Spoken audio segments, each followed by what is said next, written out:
Fitness myths. We've all believed in them at some point, and chances are you might still be believing one or two without even realizing it. So in this video, I'm going to debunk 14 fitness myths for you in no particular order. And I'm not going to go into insane depth on each myth just because this isn't going to be that type of video. I'm just going to briefly cover each one. And the reason why I want to do this for you as well is so that you spend less time on things that don't work, which will then allow you to free up more time and therefore dedicate more time to things that do work, allowing you to make a lot more progress in the long term. Otherwise, let's get stuck into 14 fitness myths in no particular order. And if you're not subscribed to the channel already, make sure you subscribe as well. So the first fitness myth is believing that doing cardio is the best way to lose weight. Now, the reason why I want to mention this as a fitness myth is that many people I see, potentially yourself included, or at least someone you know, think that when they want to lose weight, then they should make cardio the first thing they start doing. Whereas in reality, this isn't actually the best go-to when it comes to weight loss. Now, don't get me wrong, doing cardio is of course great for your cardiovascular health,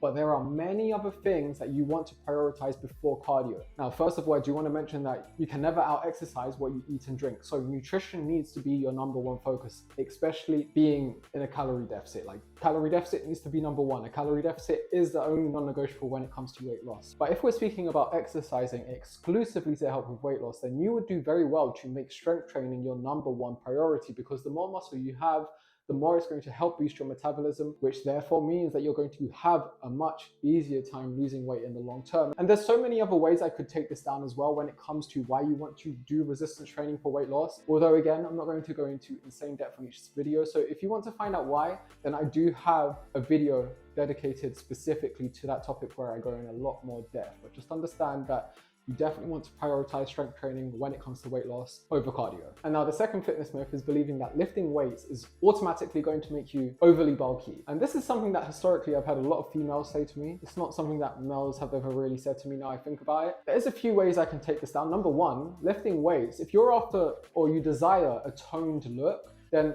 you're going to need to lift weights to get there, because you can't achieve a toned look without building muscle. And how do you build muscle? It's from lifting weights, strength training, progressively overloading, etc., etc. And number two, looking overly bulky actually is something that requires a lot of consistent effort over time. It's not something that just happens overnight from dabbling in strength training a little bit. So if you are someone who's avoided lifting weights because you have a fear of becoming overly bulky, then chances are you, more than anyone, needs to start doing some strength training. And now the third common fitness myth is believing that you need to be exercising for many hours a day, every single day. And this is a complete myth as well, because number one, you need to be prioritizing quality and intensity over quantity. Because if you're just doing pure quantity, aka lots of junk volume, then you're not going to really get anywhere like that. And I'm sure that person springs to mind, maybe you've seen at the gym, who you've seen consistently go for the last 1 or 2 years, and they look the exact same.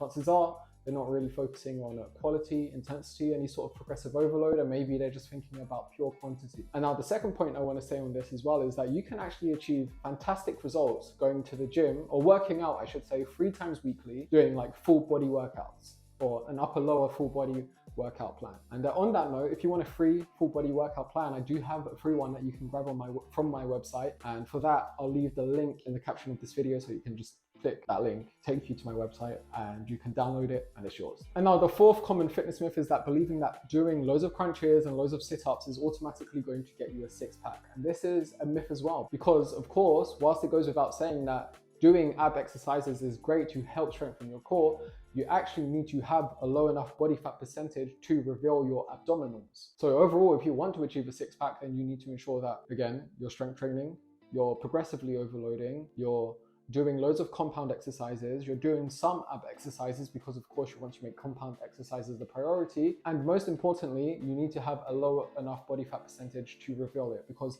again, you could do all the prior things, but if your body fat percentage just isn't low enough, then again, there will be no visible abs. And then popular fitness myth number 5, and this is quite a big one, is that believing that the more you sweat, the better your workout was. Whereas this is not the case at all. Sweating more does not correlate with a better workout. Because number one, some people just genetically sweat a lot more than others. I'm sure you had that one person you know that came to mind instantly who just always seems to be sweating even though they didn't do much. So that's something you have to think about. Number two, sweating It's just the body's way of regulating its temperature. What you need to focus on when it comes to knowing whether or not you had a good quality workout is, of course, how you felt on the back of it. And number two, did you improve since last time? And by improve, I mean, did you do more reps than before? Did you lift more weight than before? Did you have better form than before, to name a few? So those are quality workout metrics that you want to be focusing on, rather than how much you did or didn't sweat. And now, common fitness myth number 6 is spot reduction. So this is one I come across very often. This is perhaps one you've believed in yourself at some point. And what I mean by this is, let's say someone wants to lose underarm fat, so they start doing tricep exercises.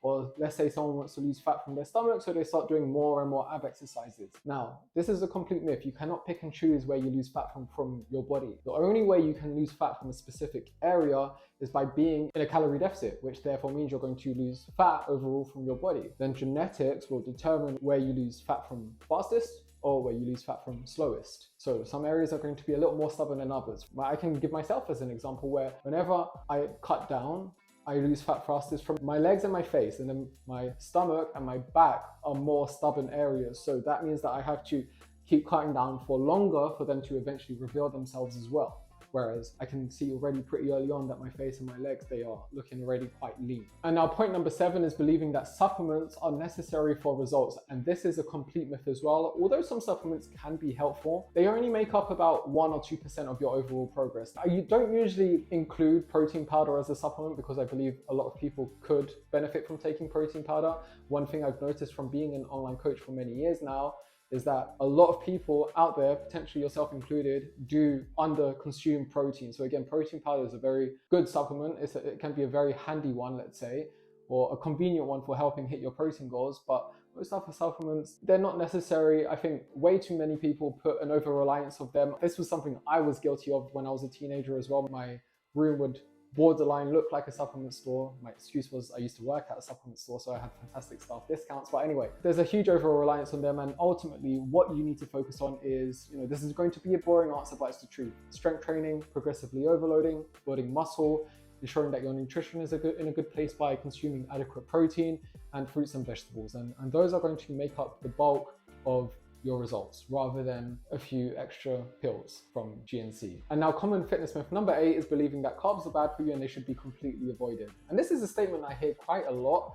And there's a few things I can say about this. Number 1, carbs are actually your body's main source of energy, so they are necessary. Number 2, some people have even gotten so extreme with this that they've started saying that fruit is bad for you and it's going to make you fat, which is probably one of the most silliest things I've ever heard in all my years of being alive on this planet. And number 3, this isn't me saying that you should stuff your face with sugary and processed carbs, because of course you want to prioritize whole grains, fruits and vegetables. What I'm saying with this point is, don't be so scared of carbohydrates to the point you think you can never consume them. And now popular fitness myth number 9 is believing that you cannot build muscle and lose fat simultaneously. Now, it always surprises me as to how many people just completely shut this down as a possibility without even thinking about the context of the situation. And by this I mean, if you're a beginner, you can 100% very easily build muscle and lose fat at the same time, because you've gone from doing nothing to doing something. Now, where it's tricky is for more advanced individuals. That's where it's probably not a good idea to try and do both at the same time, because then you might not make much progress. When you're more advanced, you really want to try and dedicate maybe a good few months to at least one.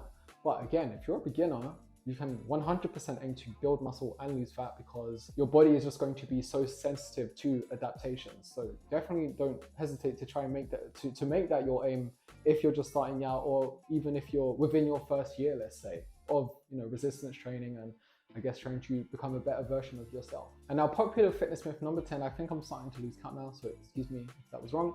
But basically, it's the anabolic window. And this is something I used to swear by when I first started out, like when I was a teenager. And if you don't know what the anabolic window is, it's basically where you have an hour post-workout, so like an hour window where you want to eat and drink something to maximize results. But one thing I know now that I wish I knew back then is basically what you eat throughout the day as a whole is 10 times out of 10 more important than what you eat within the hour.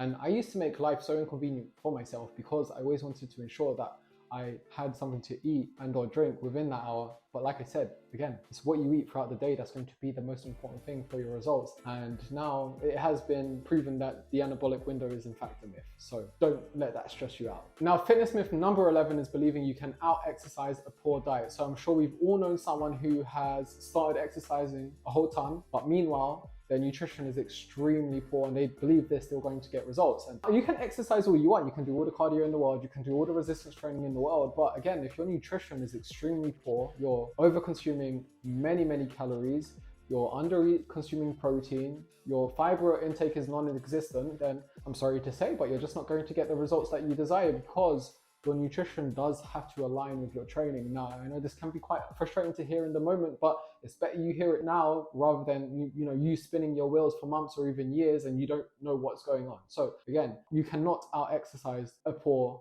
diet. And I'm not saying they have to be perfect, but basically what I'm saying is you can't take the piss and then expect to get results. And on that note, if you want a free fat loss guide from my website, then I'll also leave the link for that in the caption of this video alongside the free workout plan.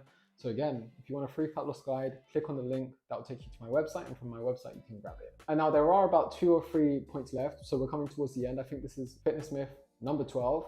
And fitness myth number 12 is believing that if you don't cool down, then you're going to be even more sore in the following days. And this is a complete myth. I haven't done a single cool down since 2014 because it's a waste of time. If you want to be less sore in the following days, then consume more protein, ensure that you're prioritizing your sleep quality and your sleep length, and consume less alcohol. And now on that note, I'm not saying that warming up is a waste of time. Warming up is very valuable and it's something you want to do, or that mobility and stretching is a waste of time. That's also very important and something you want to be doing. But when it comes to cool down specifically, again, it's not something I would ever worry about. And now the second to last point is believing that you cannot get in shape without a gym membership. Now, there's a few things I can say about this. Even though having a gym membership can 100% be helpful, and it'd probably be best if you did, if you don't feel like you're ready to step in a gym because you might have gym intimidation, or maybe someone you know has gym intimidation. And if you want to know how to get over that, I do have an entire video that I'll hyperlink here in which you can watch, but there is still a lot that you can achieve without actually going to the gym, such as bodyweight exercises, outdoor workouts, indoor workouts, going for walks, etc. So again, there's still a lot that you can do without the gym, especially if you're a beginner.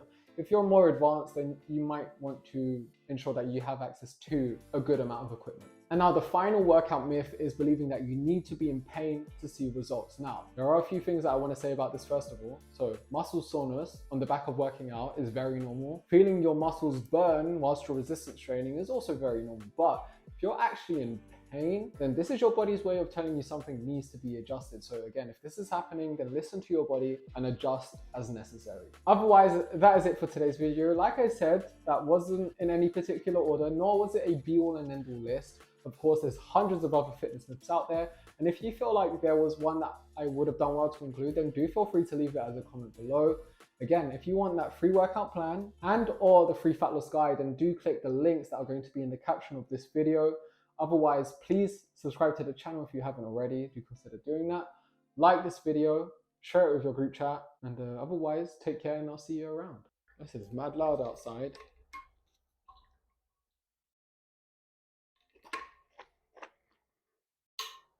Well, it doesn't sound like it's right next to the house. It is, fucking hell. I just saw it.